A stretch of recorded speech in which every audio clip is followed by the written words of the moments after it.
끝으로 너희가 주 안에서와 그 힘의 능력으로 강건하여지고 마귀의 간계를 능히 대적하기 위하여 하나님의 전신갑주를 입으라.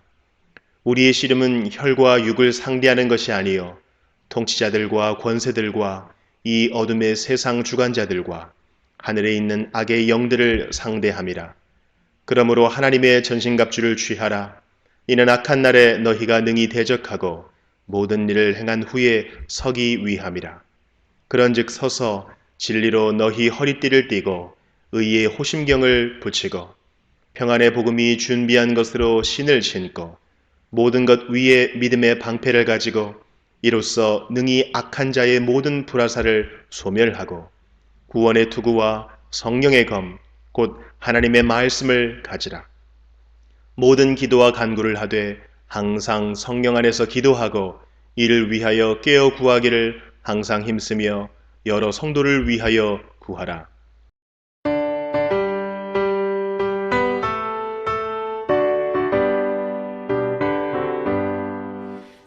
찬송하는 소리 있어 사랑 기뻐하도다. 하늘 아버지의 이름 거룩거룩하도다. 세상 사람 찬양하자. 거룩하신 하나님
누가복음 12장 35절부터 살펴보겠습니다.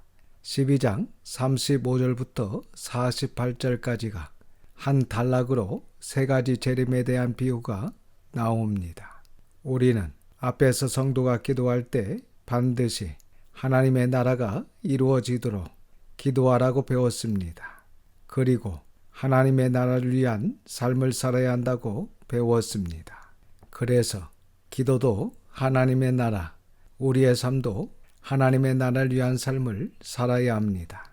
왜냐하면 하나님의 나라가 예수님의 재림으로 완성되기 때문입니다. 35절부터 48절까지도 계속해서 하나님의 나라를 위한 삶을 살아야 한다고 재림에 대한 말씀 세 가지를 통해서도 말씀하십니다.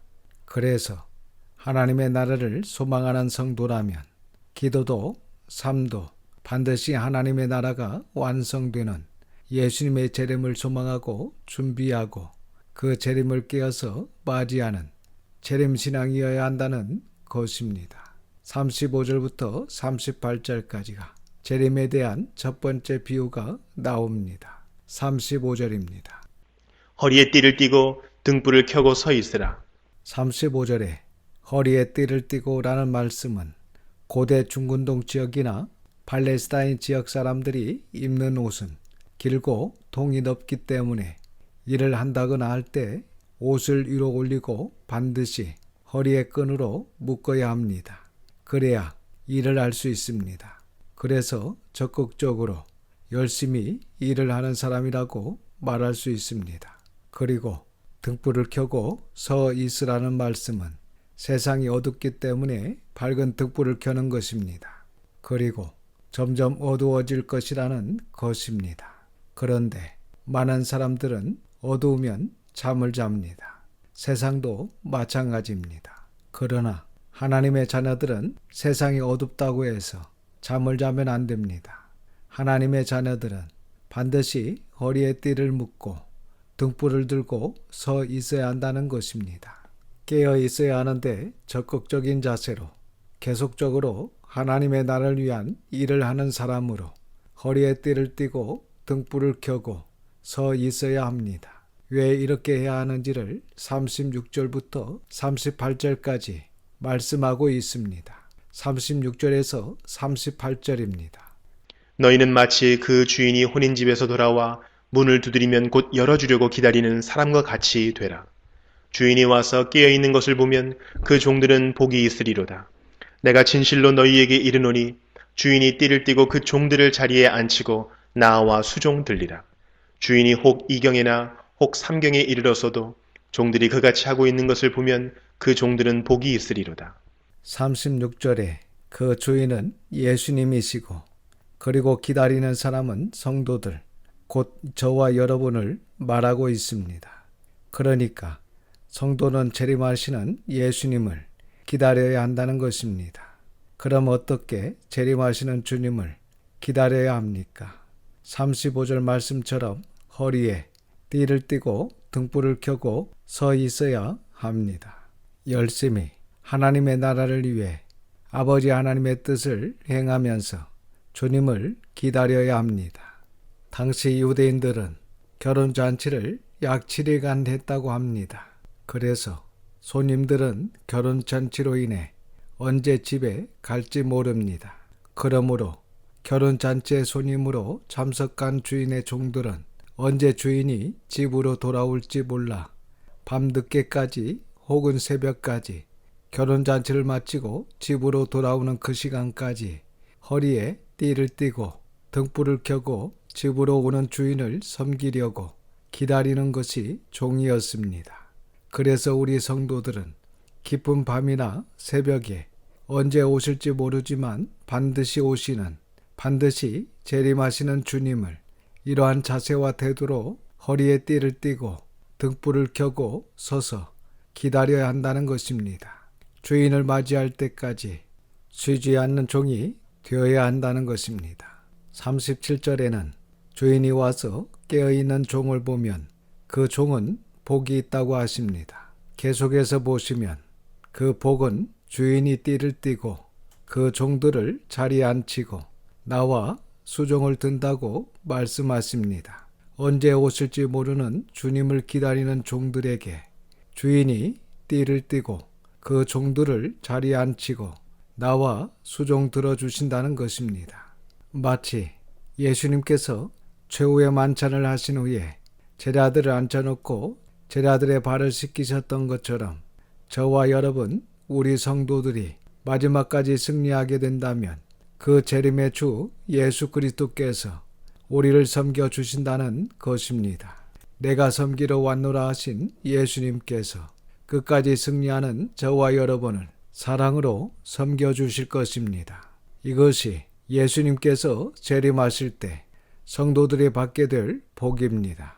38절에 그런데 주인이 낮에 오시면 좋은데 꼭 밤에 오신다고 합니다. 그러니까 우리가 신앙생활을 잘하고 있을 때 오시면 좋은데 밤에 꼭 세상이 캄캄하고 모두가 신앙을 버리고 말씀을 버리고 하나님을 버리고 죄악으로 영적으로 캄캄할 때 오신다는 것입니다. 여기 이경은 저녁 9시부터 12시까지이고 3경은 밤 12시부터 3시까지입니다. 그러나 복이 있는 종은 주인이 돌아오지 않으면 잠을 자지 않는다는 것입니다. 일반적으로 사람들도 일을 마치고 늦게 집으로 돌아올 때 가족들이 맞아주면 기분이 좋습니다. 그런 것처럼 영적으로 캄캄하고 어둡고 피곤하고 지쳐 잠들 수 있는데도 한밤중에 주님께서 언제 오실지 모르지만 주님을 맞이할 준비를 하고 깨어 있으면 오히려 우리 주님께서 우리를 섬겨주신다는 말씀입니다. 마귀는 우리를 잠을 자게 하기 위해 애를 쓰며 노력하고 있습니다. 그러나 우리는 잠들면 안 됩니다. 자지 않으려고 입술을 깨물면서까지 몸부림치며 반드시 끝까지 주님께서 오실 때까지 깨어 있어야 합니다. 이런 은혜가 우리 모두에게 있기를 바랍니다.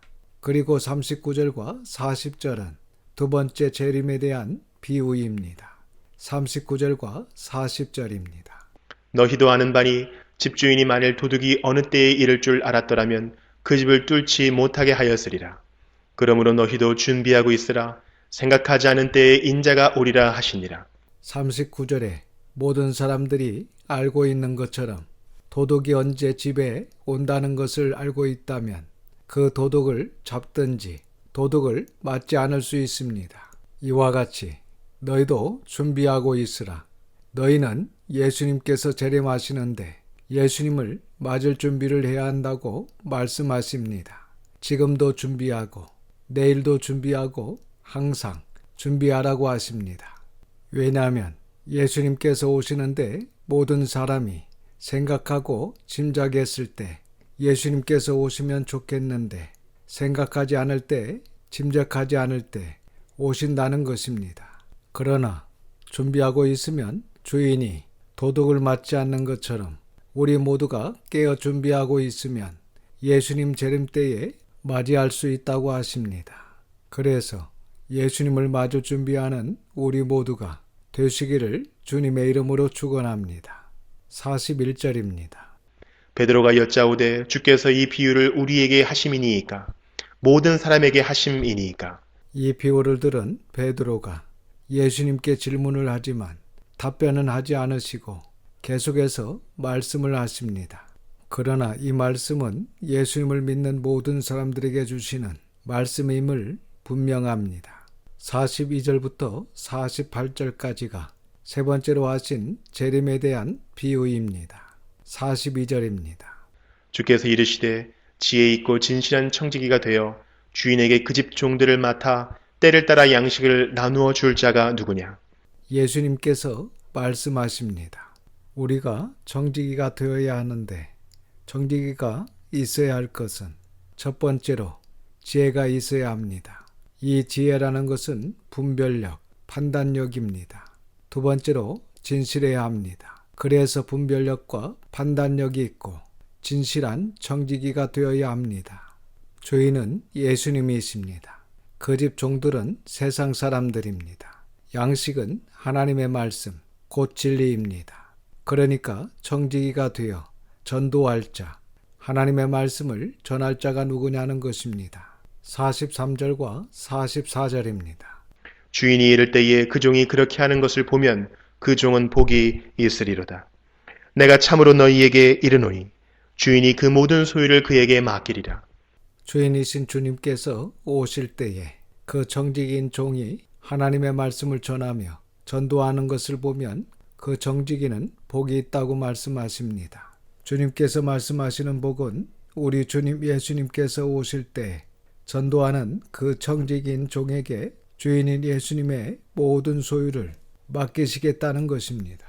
그래서 주님께서 오실 때까지 교회로 모든 이들을 인도하는 것을 넘어 하나님의 말씀을 전하며 가르치는 삶을 살라고 말씀하십니다. 전도는 무엇입니까? 전도는 도를 전하는 것, 곧 하나님의 말씀을 전하고 가르치는 것입니다.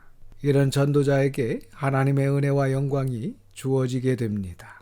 하나님의 모든 소유를 맡기시겠다는데 이것은 최고의 복이라 할 수 있습니다. 이러한 복을 받는 저와 여러분들이 되시기를 주님의 이름으로 축원합니다. 45절과 46절입니다.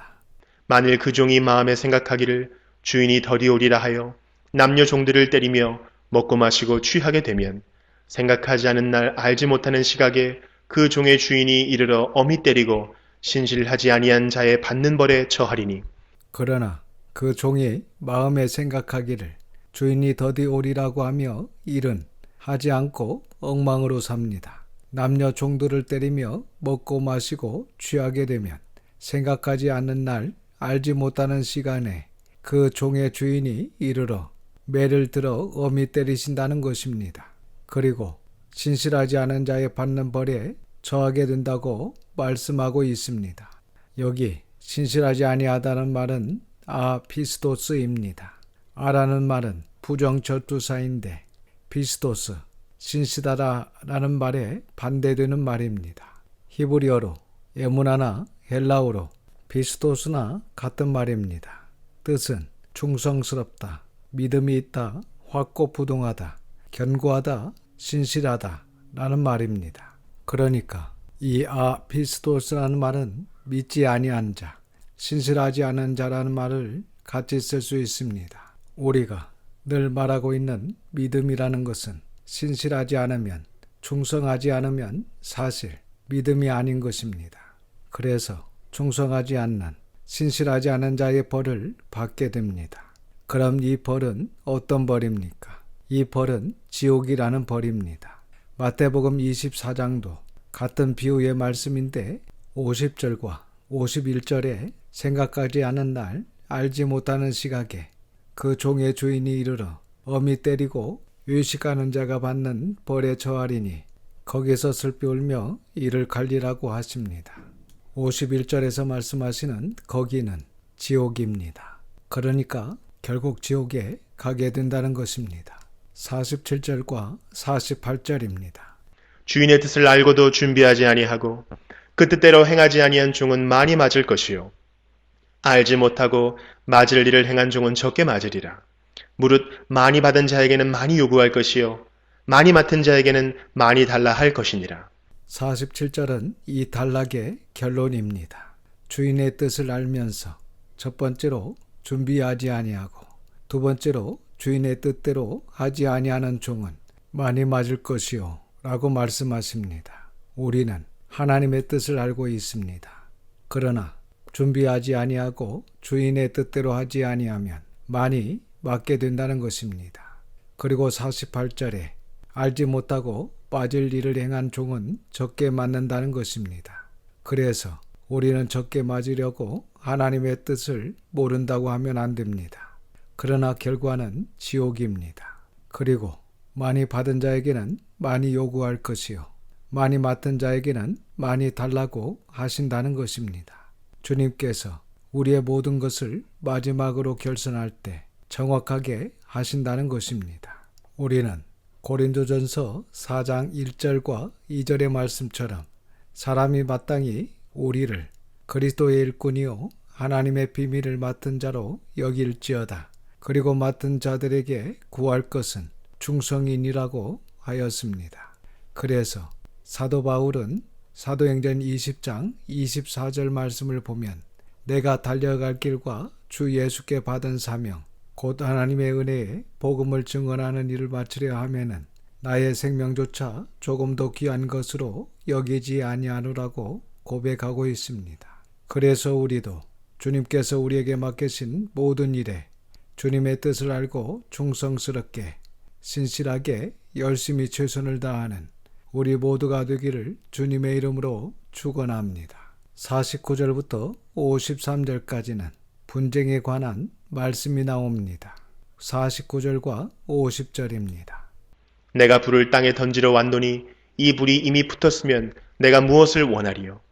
나는 받을 세례가 있으니 그것이 이루어지기까지 나의 답답함이 어떠하겠느냐? 번역이 조금 어렵게 되어 있습니다. 그러니까 예수님께서 불을 붙이기를 원하시는데 이 불이 붙어 있지 않다는 것입니다. 그래서 이 불이 붙기를 간절히 원하신다는 말씀입니다. 이 불이라는 것은 앞뒤 문맥을 보면 성도들의 열심입니다. 이 불은 열심의 불입니다. 여러분, 우리가 예수님께 접촉되고 진리에 접속되면 준비할 수밖에 없고 깨어 있을 수밖에 없습니다.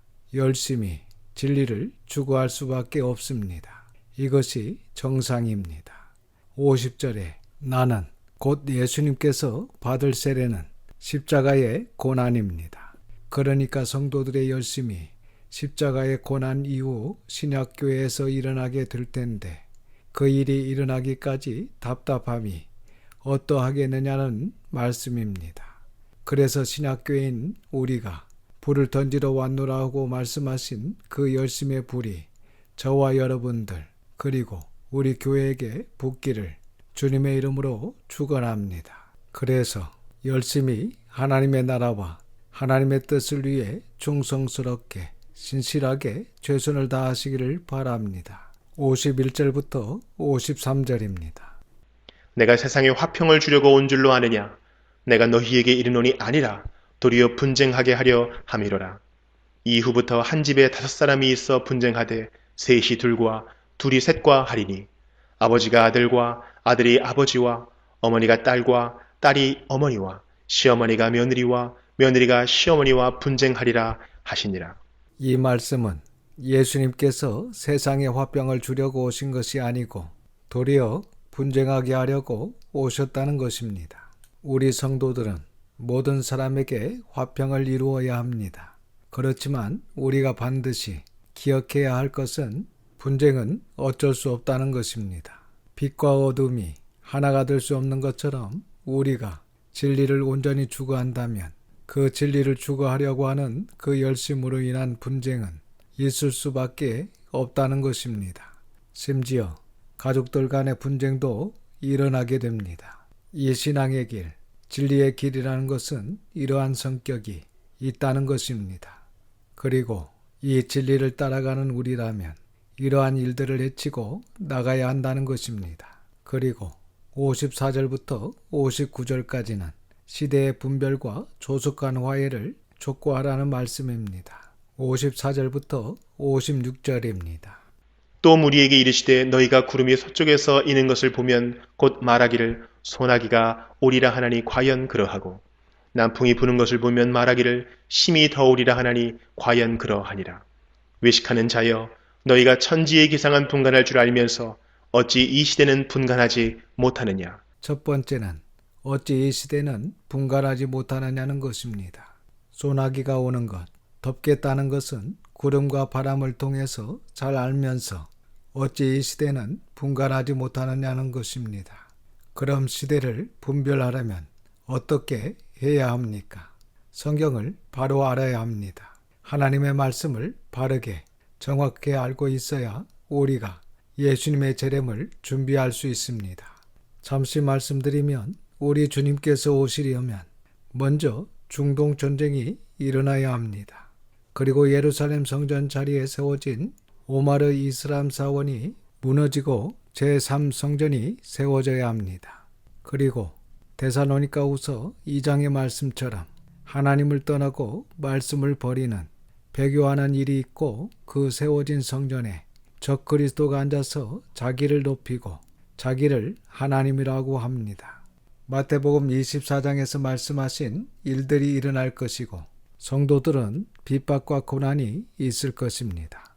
요한계시록 6장에 나오는 인재앙을 지나고 요한계시록 8장과 9장에 나오는 나팔 재앙이 지나야 정말 예수님께서 재림하시게 되는 것입니다.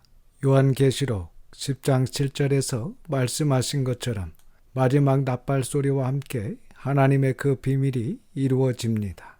우리 주님께서 오시는데 마태복음 24장 31절 말씀에 그가 큰 나팔 소리와 함께 전사들을 보내리니 그들이 그의 택하신 자들을 하늘 이 끝에서 저 끝까지 사방에서 모으십니다. 그리고 데살로니가전서 4장 16절 말씀처럼 마지막 나팔이 울려 퍼지면 우리 주님께서 오실 때 죽은 자가 먼저 일어나고 그 후에 우리 살아남은 자들도 그들과 함께 구름 속으로 끌려올려 공중에서 주를 영접하게 됩니다. 고린도전서 15장 51절 말씀처럼 마지막 나팔의 순식간에 호련히 다 변화하게 됩니다. 그래서 정확하게 하나님의 말씀을 통해 우리 주님께서 오시는 것을 알 수 있습니다. 이러한 시대를 분별할 수 있는 것은 말씀을 통해서 정확히 알 수 있습니다. 그래서 이 시대를 정확히 분별하기 위해 하나님의 말씀 전체를 연대기 순으로 바르고 빠르게 정확히 공부하며 악한 영에 유혹되지 않아야 합니다. 57절입니다. 또 어찌하여 옳은 것을 스스로 판단하지 아니하느냐. 그리고 두 번째는 어찌하여 옳은 것을 스스로 판단하지 아니하느냐는 것입니다. 정확하게 판단하려면 역시 성경을 알아야 합니다. 여기 옳은 것은 좋은 것이 아닙니다. 옳은 것은 내 편 들어주는 것이 아닙니다. 옳은 것은 편한 것, 마음에 드는 것이 아닙니다. 옳은 것은 성도들 스스로 판단해야 되는데 이 판단은 아무도 대신해 줄 수 없습니다. 성령님도 목사님도 이 판단을 대신해 주지 않습니다. 스스로 옳은 것을 판단해야 합니다. 마태복음 10장 16절을 보시면 예수님께서 너희는 뱀같이 지혜롭고 비둘기같이 순결하라는 말씀에서 지혜롭고라는 말은 프로니모스라는 말로 신중한 분별, 신중한 판단력을 말하고 있습니다. 그러면 우리는 무엇을 분별, 판단해야 합니까? 첫 번째는 진리를 분별해야 되고 두 번째는 지도자를 분별해야 됩니다. 세 번째는 영을 분별해야 됩니다. 네 번째는 시험 중에 잘 분별해야 됩니다. 그래서 착하기만 하면 안 되고 바르게 분별해야 됩니다.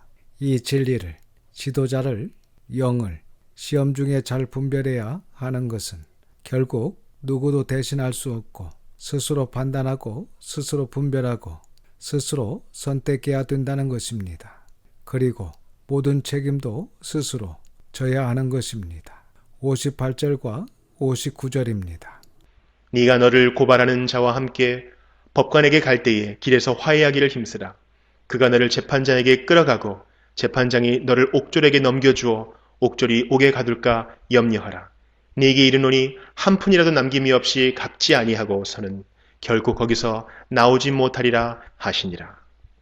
그리고 세 번째는 내가 너를 고발하는 자와 함께 법관에게 갈 때에 길에서 화해하기를 힘쓰라는 것입니다. 여기서 길은 인생의 길입니다.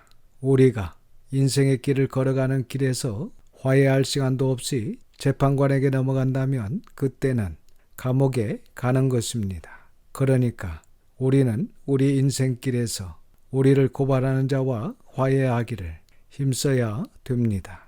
나로 인해 누군가가 미움과 원망이 생겨 주님께 고발한다면 심판 때 주님 앞에 섰을 때에 합당한 값을 치르게 될 것입니다. 그래서 주님은 마지막 때를 대비하여 화해하기를 힘쓰라고 하십니다. 우리가 지금까지 살아오면서 우리의 인생길에서 하나님께 잘못했던 것, 회개하고 가족과 이웃과 지인들에게 상처를 주고 아픔을 주고 고통을 주었던 것 잘못했다고 용서해달라고 하시기를 바랍니다. 여러분이 영원히 떠나기 전에 우리 주님께서 재림하시기 전에 주님의 심판대에 여러분이 서기 전에 꼭 용서를 빌고 화해하시기를 바랍니다. 이 세상에서 해결해야 할 모든 것을 우리 인생길에서 해결하시고 우리 주님을 맞이하는 저와 여러분, 우리 교회가 되시기를 주님의 이름으로 축원합니다.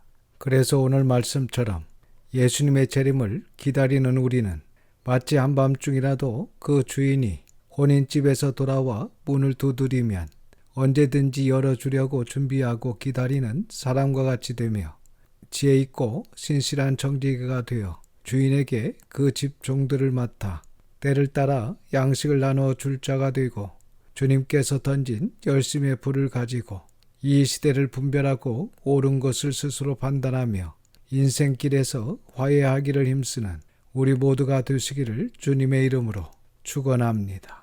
기도하겠습니다. 아버지 하나님, 하나님의 걸어가신 이름을 찬양합니다. 오늘도 하나님의 귀한 말씀을 듣게 하시고 깨닫는 마음을 주셔서 감사를 드립니다. 주님께서 이 땅에 오시는 그때까지 깨어 주님을 기다리며 맡기신 모든 일들에 충성스럽게 기쁨과 감사로 잘 감당할 수 있도록 인도하여 주시옵소서. 마지막까지 최선을 다하며 승리할 수 있도록 은혜를 주시옵소서. 모든 것을 감사드리오며 우리 구주 예수님의 이름으로 기도드립니다. 아멘.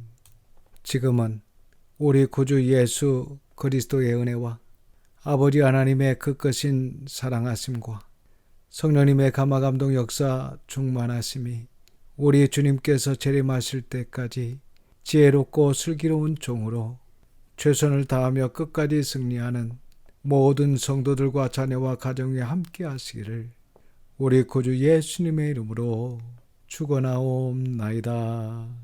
아멘.